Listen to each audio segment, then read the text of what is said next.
Kembali di Sapa Indonesia Malam bersama saya Friska Clarissa. Wakil Kepala BGN Agustina Rumsari kembali menegaskan bahwa pendistribusian makan bergizi gratis selama libur sekolah akan dihentikan sementara. Langkah ini dilakukan untuk efisiensi anggaran sekaligus sebagai momentum untuk optimalisasi tata kelola MBG. Benar-benar tidak mendistribusikan MBG dengan maksud tadi untuk standarisasi tata kelola operasional, efisiensi sumber daya. Mungkin seperti yang Ibu dan Bapak juga tahu, saya sudah sampaikan pada saat doorstop lalu ya, kami BGN ingin melakukan tata kelola kembali, penataan kembali sehingga mengambil momentum liburan sekolah ini. Dan di dalam SE ini menegaskan bahwa dengan tidak didistribusikannya MBG maka seluruh SPPG yang tidak beroperasi tidak akan mendapat insentif. Nah itu yang garis bawah yang penting ya. Kalau kita melihat angka jumlah SPPG yang telah beroperasi 27.820 dikalikan dengan insentif per hari itu selama 18 hari, maka kita sudah bisa melakukan efisiensi insentif SPPG itu sebesar 3 triliun 4.560 juta. Kepala Badan Komunikasi Pemerintah Muhammad Kodari menyebut program makan bergizi gratis merupakan kontrak politik Prabowo yang harus dilaksanakan. Menurutnya program MBG tidak akan dihentikan seperti permintaan sejumlah pihak. Dalam keterangan tertulisnya, M. Kodari menyatakan bahwa yang namanya MBG tidak bisa diminta langsung berhenti. Karena itu adalah visi misi dan kontrak politiknya Pak Prabowo. Presiden Prabowo dipilih karena program kerja yang dilaksanakan. Program tersebut tidak bisa diberhentikan. Pemerintah tetap melanjutkan program super prioritas makan bergizi gratis karena merupakan mandat rakyat yang dipegang teguh Presiden Prabowo sehingga harus tetap berjalan. Lalu bagaimana dengan tuntutan yang terus-menerus datang meminta penghentian program MBG? Untuk membahasnya soal ini kita sudah bergabung dengan sejumlah narasumber. Di studio Kompas TV sudah hadir Bahtra Banong selaku Wakil Ketua Komisi 2 DPR RI dari fraksi Partai Gerindra dan juga melalui sambungan virtual ada Yunarto Wijaya, Direktur Eksekutif Carta Politika. Bang Bahtra, selamat malam. Selamat malam, Mbak Friska. Selamat malam, Mas Toto. Selamat malam, apa kabar? Selamat malam, Friska. Selamat malam, Bang Bahtra. Selamat malam, Mas Toto. Terima kasih sudah hadir. Saya ke Bang Bahtra dulu. Jadi sebenarnya kalau program ini harus terus dilakukan, MBG ini jadi program prioritasnya Pak Prabowo, tapi bagaimana dengan tuntutan untuk penghentian MBG yang terus datang dari beberapa kelompok masyarakat? Sikapnya Gerindra atau sikapnya pemerintah seperti apa sih? Ya tentu ini kan program prioritas pemerintah ya. Dan Pak Prabowo juga terpilih sebagai presiden, salah satu janji kampanye beliau adalah bagaimana agar program makan bergizi gratis ini bisa diselenggarakan, dan tentu itu yang namanya janji kampanye pada saat menjabat harus ditunaikan. Maka dari itu Pak Prabowo tentu ingin agar program ini terlaksana dengan baik, bahwa kemudian dalam hal pelaksanaannya ada tata kelola yang dianggap kurang tepat atau dianggap ada penyimpangan di sana. Misalnya juga ada anggaran yang dikelola secara tidak dikatakan taruhlah dianggap bahwa ada yang pemborosan di sana, ada yang dikorupsi. Maka tentu yang diselesaikan adalah penyimpangannya. Terus tentu yang melakukan tindakan korupsi itu yang harus diselesaikan, dan Pak Prabowo sudah melakukan itu. Misalnya beliau mencopot ketiga pimpinan BKM, itu bukti BGN, bahwa itu bukti Presiden Prabowo komitmen terhadap agar program ini bisa berjalan maksimal dan tentu agar lebih tepat sasaran. Maka dari itu beliau menginstruksikan kepada kepala BGN yang baru agar memperbaiki tata kelolanya. Terus kemudian refokusin programnya, yang kita lihat BGN sudah melakukan itu ya, bahwa dalam jangka waktu tertentu, misalnya di hari libur ini Wakil Kepala BGN sudah menyampaikan bahwa akan dihentikan sementara selama libur anak sekolah, dan itu kan juga bisa ada penghematan di sana. Artinya tentu yang dituntut oleh teman-teman mahasiswa bagian dari itu juga, artinya sejalan dengan apa yang dituntut mahasiswa dengan yang sudah dilakukan oleh BGN hari ini dan sesuai dengan arahan dan instruksi Presiden Prabowo. Artinya mudah-mudahan kita harus terus mengawasi program ini, baik itu DPR, begitupun dengan masyarakat atau misalnya teman-teman mahasiswa kita harus terus ikut terlibat, kemudian mengawasi program ini agar tentu harapan kita bersama kan bisa lebih tepat sasaran, bisa lebih efisien, dan tentu penerima manfaatnya sebagaimana apa yang disampaikan oleh Pak Prabowo bahwa harus diperuncing lagi betul-betul kepada masyarakat yang membutuhkan, terutama dari daerah-daerah yang dianggap bahwa 3T itu, dan tentu penerima manfaat yang dianggap bahwa ini betul-betul membutuhkan makan Harus tepat bergizi. sasaran.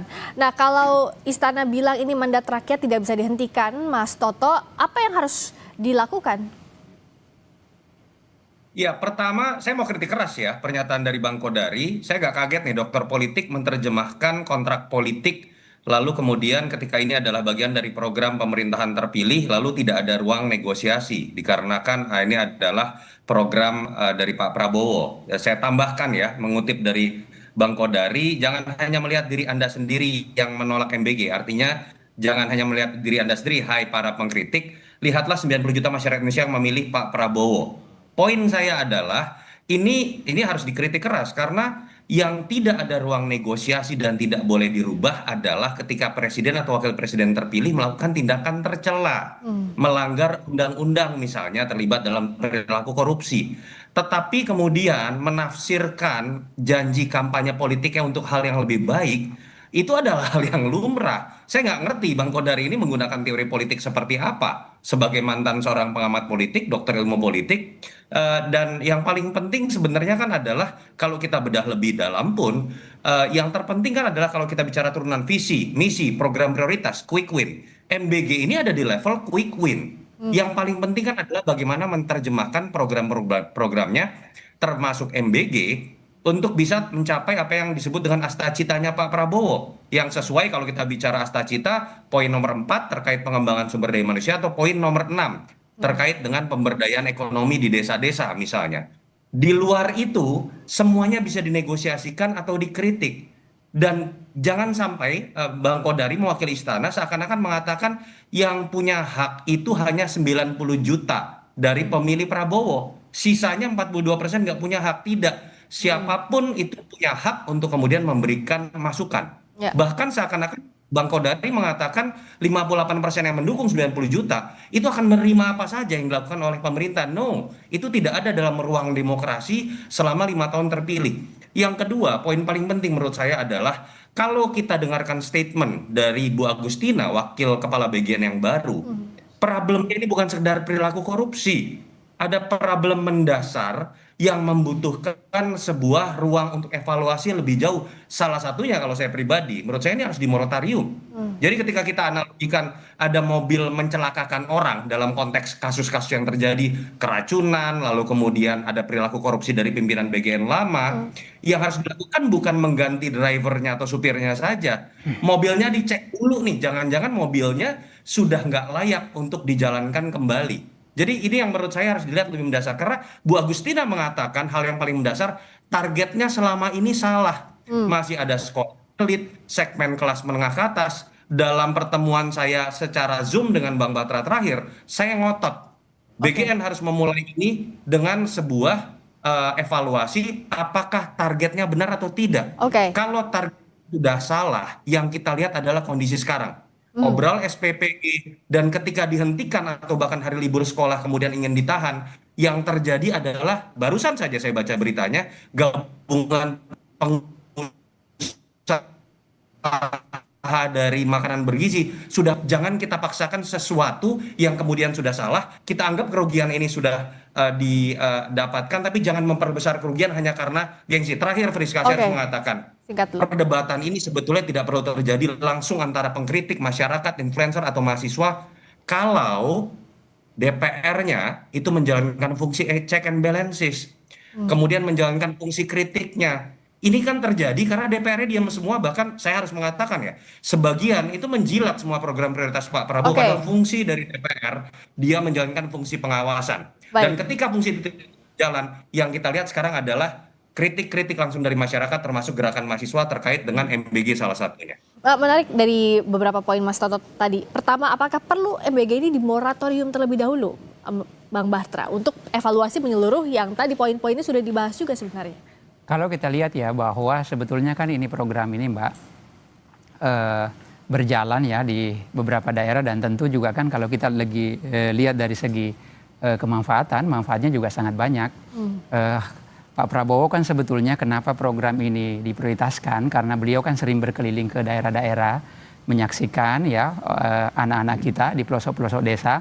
Banyak sekali yang misalnya berangkat ke sekolah dalam kondisi lapar ya karena Pak Prabowo sering berkeliling menyaksikan. Terus kemudian banyak sekali misalnya dari daerah-daerah kita lihat seorang anak yang semestinya umurnya tidak seperti itu tapi postur tubuhnya tidak mencerminkan dengan jumlah usia. Jadi itu semua yang membuat Pak Prabowo bahwa sebetulnya bangsa ini Pak Prabowo sangat konsentrasi bagaimana agar ya anak-anak kita di masa depan baik dari segi gizinya, begitupun kualitas pendidikannya, begitupun kualitas manusia Indonesia di masa yang akan datang.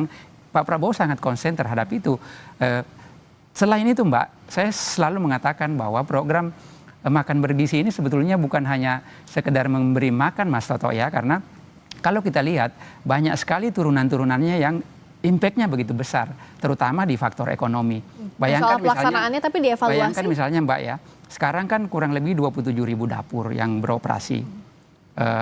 27.000 dapur ini kalau kita lihat dari serapan tenaga kerja yang kurang lebih 1,3 juta yang diserap tenaga kerja. Terus yang berikutnya adalah bayangkan kalau 27.000 dapur ini mengambil bahan bakunya misalnya di tempat SPPG setempat, di desa-desa, di kelurahan-kelurahan. Artinya di sana berapa banyak para petani kita, karena sumber sayurnya ya, sumber buah-buahannya diambil dari petani, terus kemudian lauknya diambil dari para peternak kita, baik itu telurnya, ayamnya, ataupun berupa daging. Begitupun misalnya terutama kami ya di daerah pulau-pulau, dan memang kita kan mayoritas rakyat kita kan juga berada di pulau-pulau, misalnya nelayan tidak kita. perlu moratorium menurut nelayan kita diambil misalnya ikannya dari para nelayan ini, artinya kan itu bisa menumbuhkan UMKM kita, ya para nelayan kita, para petani kita, para peternak kita di desa-desa. Kalau misalnya itu terjadi, maka sudah pasti ya MBG ini bisa menopang ya pertumbuhan ekonomi daerah dan tentu akan berimpact terhadap pertumbuhan ekonomi nasional. Dalam situasi yang sekarang kita hadapi tentu tidak mudah ya. Tantangan global ini kan unpredictable ya, sewaktu-waktu terus berubah. Nah inilah salah satu sebenarnya yang menopang kita ya, dan kita punya pengalaman sekali lagi saya katakan bahwa dulu kita crash tahun 98 yang menyelamatkan kita adalah UMKM. Okay. Nah kalau ini terus berjalan ya, UMKM kita bisa tumbuh dengan baik, maka yakin dan percaya pertumbuhan ekonomi kita akan tentu akan lebih baik lagi. Bagaimana dan yang paling penting ini? adalah Mbak, saya ini ya, yang mohon maaf Mas Toto ya, saya bukan mengklaim bahwa saya paling rajin turun ke bawah. Hari ini tim-tim saya turun ke bawah mewawancarai ya semua yang terlibat di SPPG dapur-dapur ini. Bayangkan yang tadinya ya ibu-ibu yang menganggur sekarang bisa menjadi tulang punggung keluarga mereka karena mereka bekerja di SPPG. Kita setuju bahwa ada dampak positifnya, tapi bagaimana evaluasi berjalan tanpa moratorium? Ya, bahwa misalnya ada kekurangan, tentu kekurangan itulah yang diperbaiki.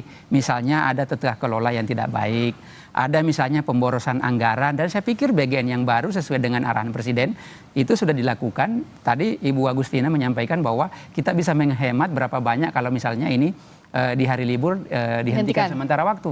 Belum lagi misalnya ya, termasuk pembelian barang-barang yang tidak penting seharusnya, itu harus dihentikan supaya apa? Itu juga bisa menghemat anggaran dan betul-betul anggarannya ini adalah tepat sasaran.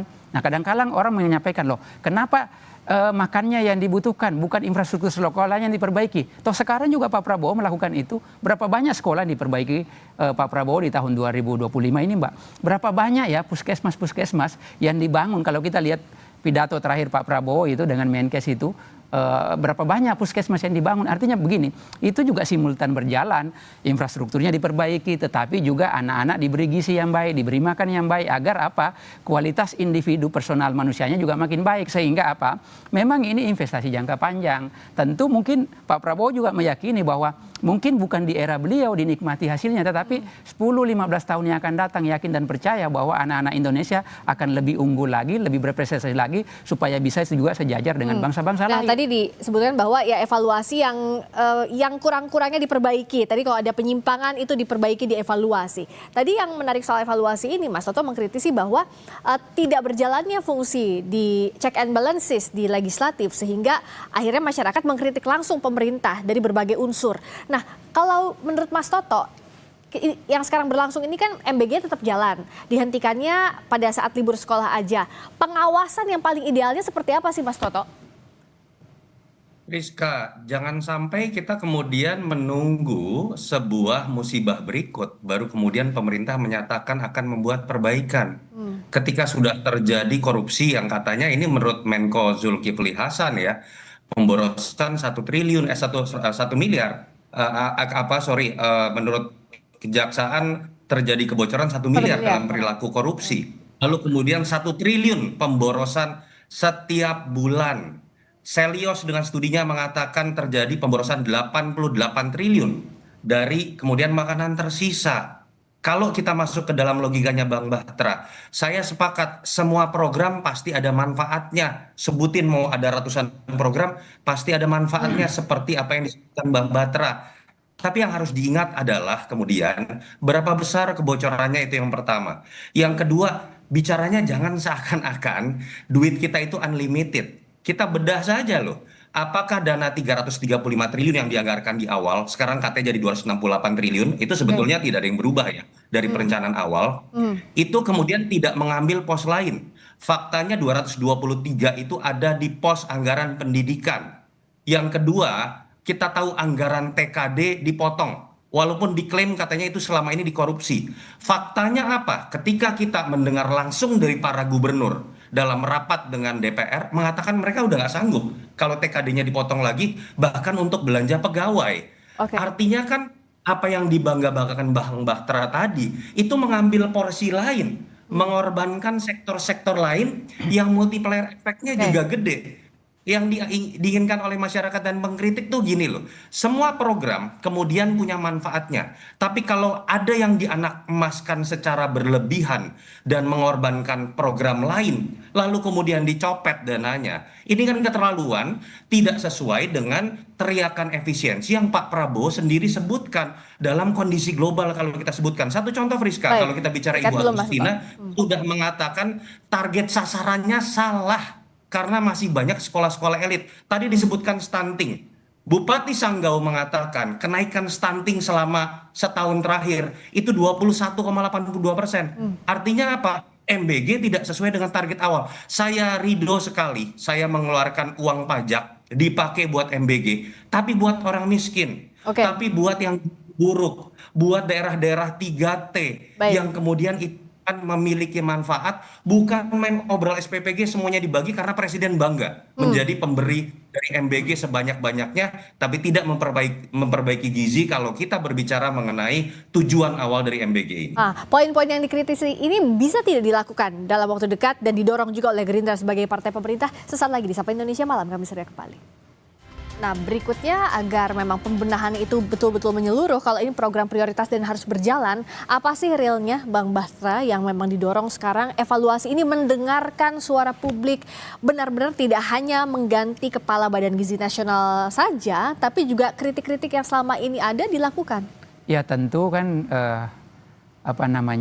Presiden Prabowo sangat gamblang ya instruksinya kepada kepala BGN yang baru bahwa karena ini sudah dilakukan pergantian, tata kelolanya harus diberesin secepat mungkin.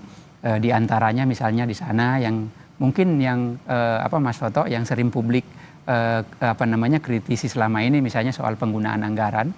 Kalau kita lihat kemarin kan anggaran-anggaran misalnya pembelian motor, kaos kaki dan bahkan biaya SUM yang tidak bersentuhan langsung dengan itu harusnya tidak dianggarkan lagi hal-hal serupa. Terus kemudian soal penerima manfaatnya lebih diperuncing lagi betul-betul kepada daerah-daerah yang dianggap bahwa di sana betul-betul yang membutuhkan, misalnya daerah 3T atau daerah-daerah yang yang kita anggap bahwa yang rentan, misalnya yang sebagaimana penyampaian Presiden Prabowo bahwa harus kita perbaiki gizinya, harus kita perbaiki sumber daya manusianya. Dan tentu kalau kita bicara itu kan selama ini kan yang muncul di publik terkait soal menu-menu yang sering orang posting-posting lihat-lihat, dan saya pikir sekarang kan kita nggak bisa menghindar ya soal transparansi ya. Kalau kita misalnya mau mengakal-ngakali menunya itu lambat laun pada akhirnya kan orang pasti akan tahu ya, karena kan di medsos cepat sekali menyebar. Nah tentu fokus utama juga perlu di sana bahwa kualitas menunya itu tidak boleh di bawah standar yang sudah ditentukan oleh BGN. Terus kemudian selain kualitas menunya kan kadang-kadang kalau kita lihat dapur-dapur itu yang kemarin masih banyak keracunan, tentu standarisasinya juga harus diperbaiki. Dan saya mendapat laporan Mas Toto, banyak sekali juga dapur-dapur yang kena suspend ya karena misalnya pengelolaan IPAL-nya yang kurang baik. Jadi sebetulnya ini sudah berjalan, cuma memang ya perlu ditingkatkan lagi ya agar tidak terjadi lagi hal-hal yang kita lihat kemarin-kemarin, misalnya keracunan, terus kemudian kualitas pelayanan standar menunya juga tidak boleh asal-asalan. Dan ini semua tugas kita, tentu publik ya, baik itu kami dari DPR ya, dan terutama juga kami dari Partai Gerindra, selalu diingatkan oleh Pak Prabowo. Jujur saja Mas Toto, semua dari fraksi Gerindra jauh sebelum peristiwa pergantian kepala BGN ini, kami sudah diinstruksikan untuk turun memantau semua pelaksanaan SPPG di bawah. Jadi sebetulnya ini sudah ini tinggal ditingkatkan aja. Begitupun misalnya dengan kelompok-kelompok masyarakat, kelompok-kelompok mahasiswa yang hari ini menuntut perbaikan-perbaikan supaya pelaksanaannya bisa lebih baik tentu ya, dan lebih tepat sasaran. Dan kalau kita melihat, saya pikir kita punya optimisme yang bagus, yang baik ya terhadap pimpinan BGN yang baru. Dan kalau kita saksikan tadi konferensi pers dari wakil kepala BGN ya, kita lihat bahwa betul-betul secara rigid ya beliau menguraikan bahwa yang mana yang harus diperbaiki dalam waktu dekat, terus kemudian jangka panjangnya apa, ini semua kan harus berjalan simultan semua supaya apa yang menjadi ekspektasi publik, apa yang menjadi harapan masyarakat, termasuk harapan kami Partai Gerindra dan tentu harapan Pak Prabowo bisa terwujud dan terlaksana dalam waktu secepat mungkin. Ya, kalau dari Mas Toto, apa hal yang paling logis harus dibenahi untuk pelaksanaan MBG agar tepat sasaran, nggak cuma pergantian kepala BGN aja, tapi juga ada impact-nya di masyarakat? Menurut saya paling hulu harus dibereskan. Sudah betul tidak target penerima selama ini? 82,9 juta penerima manfaat itu ngarang dari mana? Karena itu yang kemudian efeknya kemana-mana. Karena target yang berlebihan menyebabkan jumlah SPPG berlebihan. Jumlah SPPG yang dikejar dalam waktu cepat-cepatnya akan membuat otomatis kualitas dari SPPG berantakan. Disitulah muncul yang namanya keracunan dan berbagai problem yang lain. Jadi ini masalah keberanian, berani tidak cut loss sesuatu yang secara mindset sudah salah. Friska, simpel saja. Katakanlah Cina melakukan MBG. Dengan 1,4 miliar jumlah penduduk, terbesar sepanjang sejarah Cina melakukan MBG. Mereka hanya keluar 84 triliun, itu terbesar. Brazil puluhan tahun dan sudah berhasil membangun sebuah industri hulu pangan, salah satu yang termurah di dunia. Mereka sampai tahun kemarin hanya menghabiskan 24 triliun per tahun. Dengan budget rencana 335 triliun, artinya kan ada problem yang mendasar. Ambisinya berlebihan, situasinya juga sedang tidak memungkinkan ketika kita tahu semua negara lagi susah. Jadi jangan-jangan yang harus dimulai adalah bisikan kepada Pak Prabowo, Pak, kita dari awal sudah salah menempatkan program ini, targetnya adalah secara kuantitatif, sehingga kemudian muncul rentetan berbagai macam masalah seperti yang kita lihat sekarang. Ketika Bu Agustina secara teknokratis sudah mengatakan akan meng-cut beberapa target yang kemudian masih banyak salah sasaran. Pertanyaannya adalah, lalu mau dikemanakan 27.000 SPPG? Nah itu yang menyebabkan pemerintah berani tidak mengubah landasan awal yang menurut saya sudah salah. Yang terakhir menurut saya, jangan setiap kritik itu dikatakan seakan-akan ingin menjatuhkan atau menjelekkan pemerintahan Prabowo. Semua pengen loh APBN-nya sehat, efeknya ke siapapun termasuk para pengkritik. Ketika kita ingin mengkritik, efeknya juga ke kehidupan kita. Jadi janganlah ketika kita mengkritik kita dibilang agen asing, anteknya Soros dan lain-lain. Karena ketika itu terjadi, apalagi DPR-nya sudah tidak berfungsi, yang terjadi adalah bagaimana kritik yang keras, makin keras yang munculnya akhirnya di jalanan. Semoga tidak terjadi ke depan, Bang Batra. Refocusing target anggaran MBG ini termasuk pengawasannya dan tidak boleh anti kritik karena semuanya sama.